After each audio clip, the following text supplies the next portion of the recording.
O programa Evidências de hoje te apresentará um dos museus mais importantes da humanidade, o Museu de Israel. Acompanhe nossa aventura cheia de história e aprendizado com Rodrigo Silva.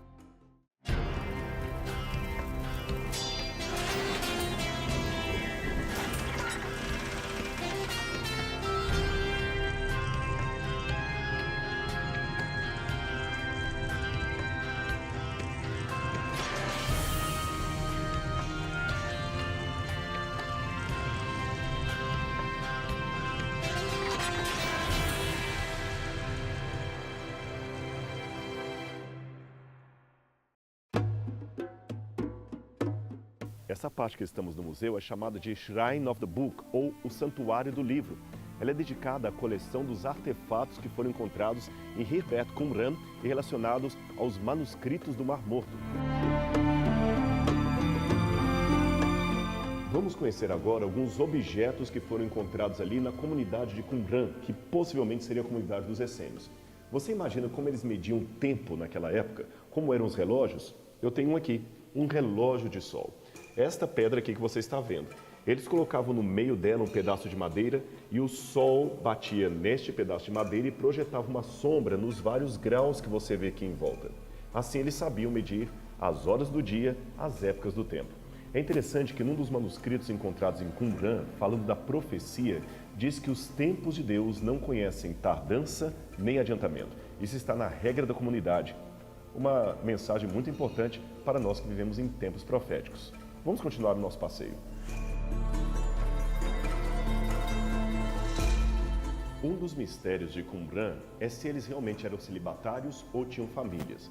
É que os manuscritos encontrados ali davam a entender que só havia homens na comunidade, que mulheres não eram admitidas. Contudo, a arqueologia colocou, de certa forma, em questionamento esse dado. Por quê?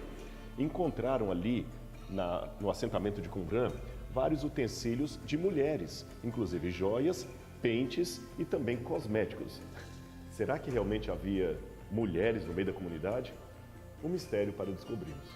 Outro momento muito importante da comunidade era a hora da comunhão, a hora das refeições que sempre eram em conjunto. Aqui nós temos alguns objetos que eles usavam na hora da refeição. Por exemplo, uma lamparina para iluminar o refeitório durante a noite. Você tem também aquele pote ali que geralmente eles usavam para tomar vinho todos juntos.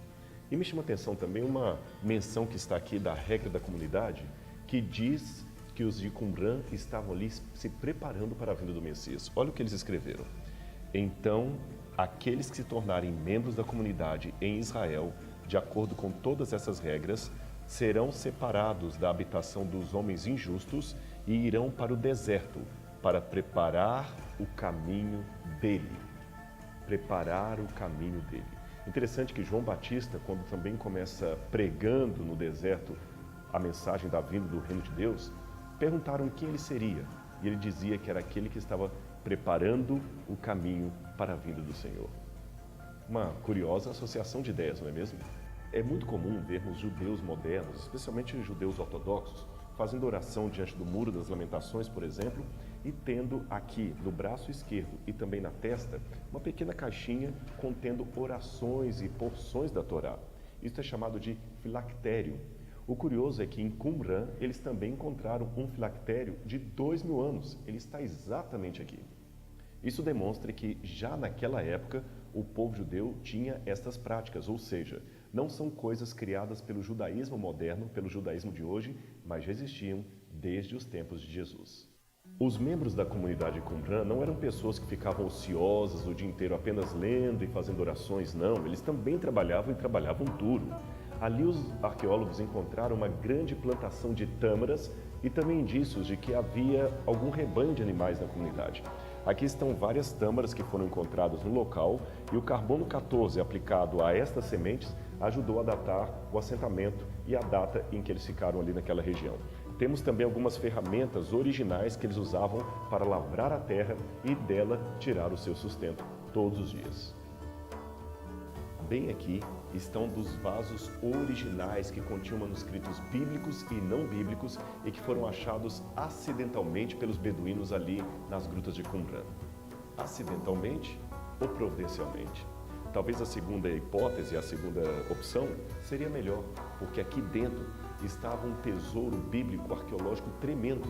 E hoje, graças ao achado dos manuscritos do Mar Morto, nós podemos ter uma confirmação científica de que o texto hebraico da Bíblia Sagrada foi muito bem preservado desde a sua origem até os nossos dias. Agora, você quer ver alguns dos manuscritos que foram encontrados dentro desses jarros? Vem comigo que eu vou mostrar para você.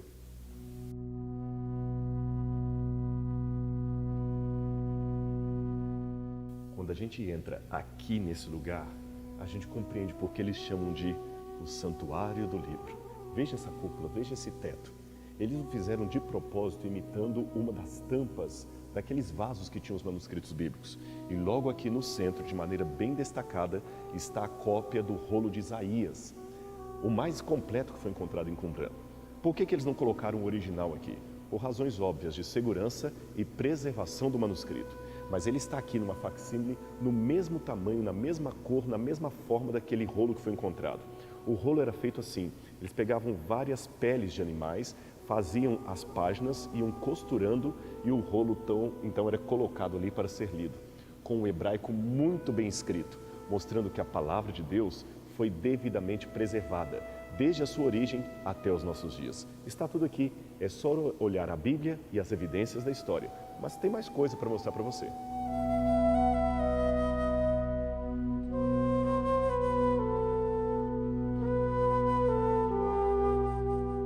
Logo aqui, nós temos o chamado livro ou o manuscrito do templo. Ele está bastante fragmentado, você está vendo? Aliás, muitos textos de Qumran foram encontrados desta forma, em fragmentos. Mas cada palavra, cada frase, cada sentença é importante para redescobrir o conteúdo daquele grande tesouro que nos revela como era o judaísmo dos tempos de Cristo. Sim, porque isso aqui foi escrito na época em que Jesus ainda não havia nem nascido. Quer ver outros manuscritos? Me acompanhe.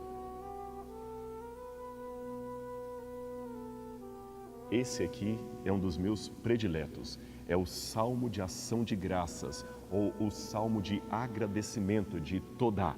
E ele diz assim: antes de cada refeição, devemos dar graças a Hashem, a Deus, por tudo que Ele nos dá.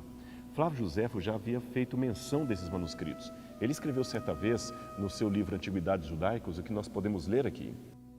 Antes da refeição, o sacerdote dá graças. Então ele quebra o pão e pronuncia a sua graça.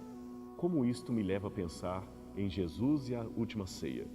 A Bíblia diz que Jesus também pegou o pão, tendo dado graças, o partiu e deu aos seus discípulos. Colocar o Jesus da Bíblia dentro do contexto histórico ajuda a compreender muito a sua missão e quem ele de fato era entre os homens.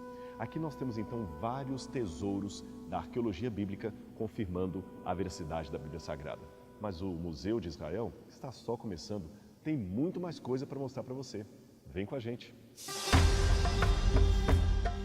Eu tenho aqui uma múmia egípcia, mas não é do tempo dos faraós, não. Ela é do 2º século a.C., da época dos Ptolomeus, isto é, da época de Cleópatra. Os Ptolomeus, ou os gregos que assumiram aquela região ali de Alexandria e também do Antigo Egito, ficaram tão fascinados com a cultura antiga dos faraós que resolveram imitá-la em muitos aspectos, inclusive mumificando seus mortos. Veja que os estilos são completamente egípcios. Aqui você tem a múmia, muito bem preservada, com a máscara mortuária. Você tem o sarcófago pelo lado de fora, feito de madeira. E ali atrás, a tampa desse sarcófago com a história do indivíduo escrito em caracteres egípcios, do lado de fora. Você sabe que era tão importante a glória do Egito que quando Júlio César viu todo aquele monumento em adoração aos faraós, saiu dali com a decisão de ser ele mesmo um governador divino. Foi a partir de então que começou em Roma o culto ao imperador como sendo um deus. Uma influência egípcia em Roma nos tempos antigos. Esses aqui são chamados vasos canópicos. Eles foram encontrados juntos com aquela múmia e dentro de cada um deles eram guardados os órgãos internos do indivíduo que foi mumificado. Um deles tem o formato de um homem, outro traz um babuíno, que seria uma forma do deus Anubis. Aqui ele aparece como chacal, nesse terceiro, ou como babuíno no outro, e o deus Horus. Todas essas divindades aqui eram supostas serem protetoras dos órgãos internos da pessoa. E curioso que os órgãos eram tirados das entranhas, mas o único que voltava para dentro da múmia era o coração, porque ele era pesado diante de Osíris no dia do tribunal divino. Mas, algumas vezes, o coração era substituído por um escaravelho de pedra, como esses que estão aqui.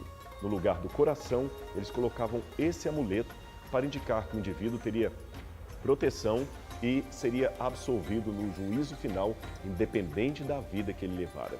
Uma maneira faraônica, ainda traduzida na época dos Ptolomaidas, de dar um drible no juízo de Deus para não ser punido pelos maus atos que praticou durante a vida. Uma parte da coleção aqui que me chamou bastante atenção foram esses ídolos aqui, esses deuses egípcios que foram encontrados juntos com a múmia. Possivelmente o indivíduo que está mumificado ali atrás cultuava essas divindades aqui do Antigo Egito. Você tem aqui o deus Osíris, a sua esposa, a deusa Ísis, e o seu filho, o deus Horus. A família divina está aqui representada. E aqui outros deuses menores, como por exemplo o Chacal, que é o deus Anubis, aquele deus que supostamente cuidaria do corpo do mumificado após a sua morte, após o seu falecimento. Eu fico pensando, há 2.200 anos atrás, aquele indivíduo acreditou piamente em cada um desses deuses do Egito. Talvez ele colocou aqui toda a sua devoção, toda a sua esperança, toda a sua certeza, toda a sua confiança. Mas o que são esses ídolos?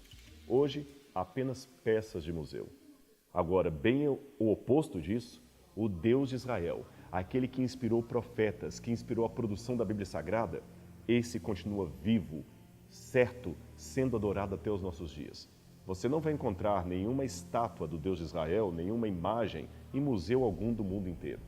O Deus dos Hebreus, que não era cultuado em forma de estátua, esse era o Deus vivo.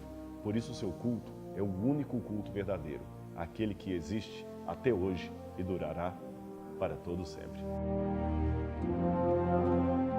Esta coleção de sarcófagos que está atrás de mim aqui, um dia fez parte de uma coleção particular de um herói de guerra de Israel chamado Moshe Dayan.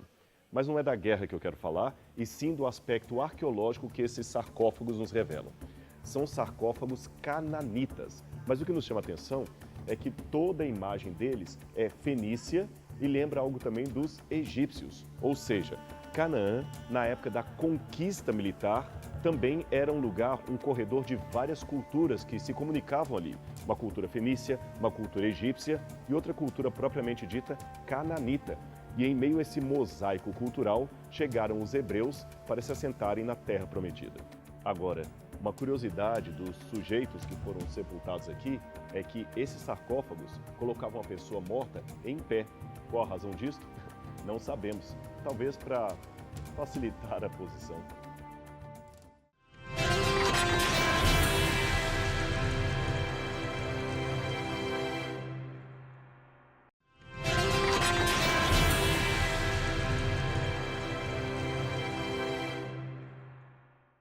Você já deve ter percebido que a nossa coleção até agora tratou do assunto da morte das pessoas e como os antigos encaravam esse difícil tema do falecimento de alguém. Aqui eu tenho um exemplar do período chamado Neolítico. O que chama a atenção dos arqueólogos é que as pessoas daquela época, quando morriam, eram sepultados em posição fetal, como se fossem o bebê da barriga de sua mãe. Por que as pessoas eram sepultadas assim como um bebê no útero? Não sabemos. Há várias especulações, alguns associam que a morte já era encarada como um renascimento, coisa parecida, não sei. No caso desse indivíduo aqui, o curioso é que ele foi sepultado juntamente com o seu bichinho de estimação, porque o esqueleto do seu cachorro está justamente sepultado ao lado dele. A maior parte dos elementos que você está vendo nesse programa foram encontrados na região de Canaã. E como estamos falando do tema da morte, eu quero complementar com mais outros achados muito curiosos. Essas caixas de argila que você vê logo atrás de mim aqui, elas são antigas caixas chamadas ossuários. Isso data de muitos e muitos séculos antes de Cristo. É curioso que, naquela época, as pessoas já tinham o costume de, ao sepultar os seus mortos, depois de algum tempo, levar os ossos daquela pessoa para sua cidade natal, para sua terra natal. Lembre-se, nesta época, a terra de Canaã era um tanto vazia. As pessoas eram mais nômades, pessoas que viviam aqui, depois migravam para lá, de lá para lá, assim como Abraão e toda a sua equipe. Abraão e sua tribo ficavam sempre migrando de lugar em lugar, de território em território. Nessa situação, quando alguém morria, evidentemente fora de casa, os ossos eram colocados dentro dessas caixas e levados com a equipe, com a tribo, até serem sepultados de maneira definitiva em algum lugar perto de onde eles nasceram, perto dos seus familiares. É interessante que Abraão comprou um terreno para sepultar Sara, você se lembra disso? O terreno de Macpela. E também é dito que quando José do Egito morreu ali nas terras de Faraó, ele teve os seus ossos transportados pelo povo de Israel quando saíram do Egito, indo para a terra prometida. Interessante, os ossos de José foram levados pelos hebreus quando saíram do Egito. E estas peças aqui, que transportavam ossos para serem sepultados no lugar de origem, acabam iluminando mais essa passagem da Bíblia Sagrada. Chega a ser irônico, mas muito daquilo que nós descobrimos sobre a vida dos povos antigos foi encontrado nos cemitérios deles. Isso mesmo, é porque eles tinham um costume, que foi bom para a arqueologia posterior, de sempre sepultar as pessoas com utensílios, com elementos, objetos particulares. Aqueles objetos identificavam não apenas a profissão, a vida possível que o indivíduo tinha, mas também como era então o dia a dia naqueles tempos antigos. Por exemplo, em vários cemitérios, eles encontraram ferramentas como essas que vocês estão vendo aqui e armas também. Essas que estão logo aqui abaixo são escamas de algum peitoral, de algum tipo de proteção que o indivíduo tinha das guerras nas quais ele batalhou naquele tempo. Aqui você tem algumas espadas, você tem também materiais de arado, ou seja, as pessoas também já lutavam, já tinham guerras, isto há milênios atrás. E aqui nós temos um retrato de como seria a dura vida naqueles dias. Vamos sair agora um pouco desse tema da morte para falar do tema dos vivos, da vida diária deles. Na época da Canaã antiga, da Canaã da época de Abraão, ou até antes de Abraão, as pessoas comiam muitos cereais, principalmente cereais de cevada e trigo, e com eles faziam pão. Agora, a receita deles, o cardápio, não era muito variado como nos nossos dias. Aqui eu tenho dois principais elementos que faziam parte do cardápio diário deles, digamos, do arroz com feijão daquele tempo. Você tem os cereais, que eu já falei, poderia ser cevada ou trigo, que eram guardados em recipientes como estes, bem grandes, e você tem esse outro aqui, que era feito para bater o leite. Isso mesmo, eles pegavam leite de cabra, colocavam aqui dentro e batiam bastante aquilo ali. Imagina, uma mulher aqui, outra do outro lado, sempre uma sacudindo aquilo. Quando o leite era sacudido bastante, ele virava uma coalhada. Então eles pegavam essa coalhada, misturavam às vezes com mel de tâmara ou quem sabe com pasta de azeitona. Eles passavam no pão e tinham uma refeição completa e bem nutritiva. Um sítio arqueológico muito significativo para a história dos hebreus é o da cidade de Hatzor, que está sendo escavado há muitos anos. Houve uma interrupção no trabalho, mas voltará a ser escavado agora esse ano. Em Hatzor, eles encontraram algo que foi realmente espetacular. Estes fragmentos de tabletes cuneiformes contendo cartas e pedaços de livros e recibos. Hoje, os escavadores estão procurando encontrar o resto da coleção, ou seja, a biblioteca de Hatzor. Se esse achado acontecer nos próximos anos, naquela escavação arqueológica ali, nós teremos realmente algo espetacular para a arqueologia bíblica. Quem sabe um encontro de artefatos tão importante como o achado dos manuscritos do Mar Morto. Por enquanto, só temos estes, mas estamos aguardando pelo achado de outros. Contudo, os poucos artefatos que foram encontrados até o momento têm ajudado não somente a iluminar o texto bíblico, mas confirmado substancialmente muitos detalhes que a Bíblia apresenta de maneira histórica. Logo aqui atrás, eu tenho alguns santuários portáteis que o povo de Hatzor usava para o seu culto. Aqui nós podemos ter uma ideia de como era a idolatria naquele tempo. Em cada um desses pequenos santuários de argila, havia estatuetas de ídolos que eram colocados e assim o culto àquela divindade era feito dentro da própria casa. Você pode ter uma ideia então que quando os hebreus chegaram na terra de Canaã, a idolatria era uma cultura patente, era algo vivo, fazia parte do DNA daquele povo. O grande perigo era que o povo de Israel se contaminasse com aquele tipo de religiosidade. Essa estatueta que está logo atrás de mim aqui, de um homem sentado, uma estatueta de bronze, ela data do século XV a.C. Mas ao contrário do que você pode imaginar, não é a estátua de um deus, mas sim de um rei local, de um governador local, sentado em seu trono como se fosse uma divindade. Esse dado é importante porque até então pensávamos que apenas os egípcios e posteriormente os romanos tratariam os seus governantes como sendo deuses. Mas em Canaã já havia uma espécie de divinização do monarca local. Outra tentação para o povo de Israel. É curioso que, normalmente, do lado dessa estátua ficaria uma outra estatueta que foi retirada provisoriamente daqui do Museu de Israel para uma exposição em outro país. E essa estatueta traz o deus El, um dos principais deuses cananitas da família do deus Baal, que está sentado na mesma postura desse rei. Agora você veja como a similaridade pode gerar um perigo, uma armadilha.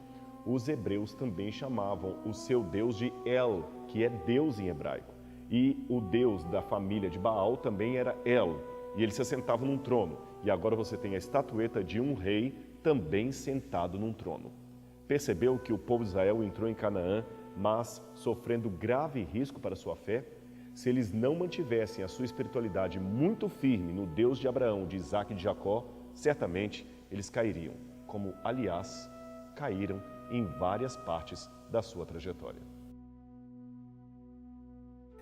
Essas pedras que estão atrás de mim também foram encontradas em Hatzor e dão uma ideia de detalhes da religião cananita, aquela religião que estava nessa terra quando os hebreus estavam se assentando aqui.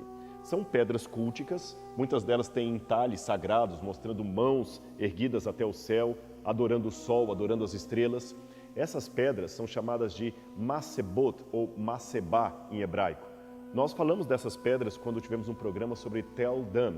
Ali elas estão num altar, mostrando que o povo continuou adorando esses ídolos mesmo na época da monarquia. E aqui eu tenho um indício, na época ainda de Josué, de que essas pedras já eram cultuadas na região. Agora eu fico pensando, quantas pessoas se prostraram diante disso aqui, ofereceram sacrifícios diante dessas pedras, achando que elas seriam os seus deuses. E o povo de Israel, várias vezes, era tentado a cair no mesmo tipo de idolatria.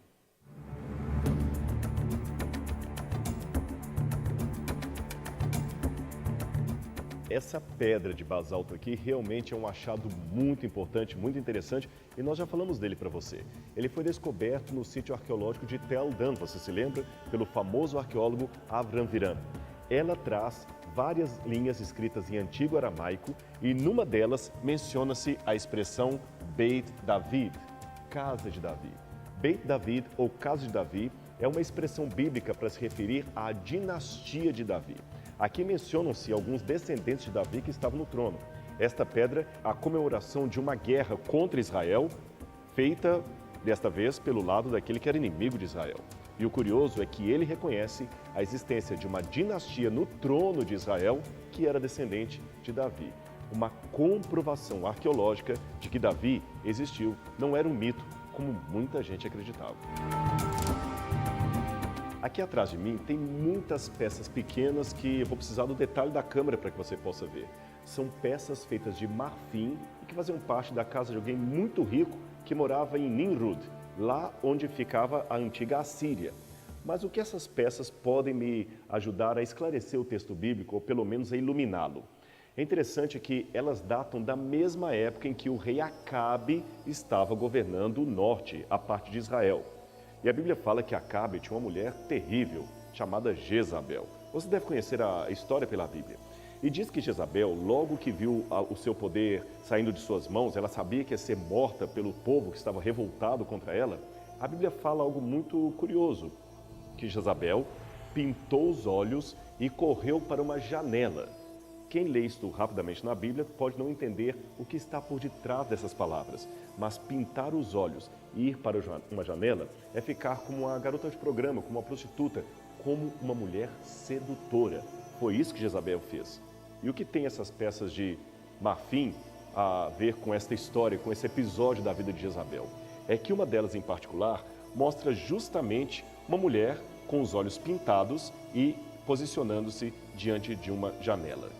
Mais um artefato arqueológico que me ajuda a entender melhor as páginas da Bíblia Sagrada. Aqui atrás eu tenho mais 2 artefatos que confirmam a historicidade de 2 outros personagens mencionados no Antigo Testamento na Bíblia Sagrada. Você tem aqui o rei Uzias e o rei Ezequias. A primeira pedra que está aqui em cima, na verdade, é uma inscrição de um epitáfio que, infelizmente, chegou às mãos dos arqueólogos fora de contexto, ou seja, nós não sabemos qual era o seu local original onde ela foi encontrada, mas ela está escrita em antigo hebraico e ela traz aqui uma advertência. Para esse lugar, não sabemos qual, foram trazidos os ossos do rei Uzias, que ninguém abra esse recipiente. Mesmo que nós não saibamos que lugar seria este artefato confirma que o rei Uzias, mencionado na Bíblia, existiu. Este pequeno selo que você tem aqui embaixo, onde está escrito pertencente a Ezequias, filho de Acás, rei de Judá. Muito interessante. Na verdade, eu falei da comprovação arqueológica de 2 personagens, mas na verdade seriam 3, porque ali também está mencionado o rei Acás, rei de Judá. Você vê, são pessoas citadas na Bíblia Sagrada e é importante dizer que por muitos e muitos séculos, essas pessoas foram consideradas lendas por muitos escritores, especialmente da Alemanha, da Europa, que não aceitavam a historicidade da Bíblia.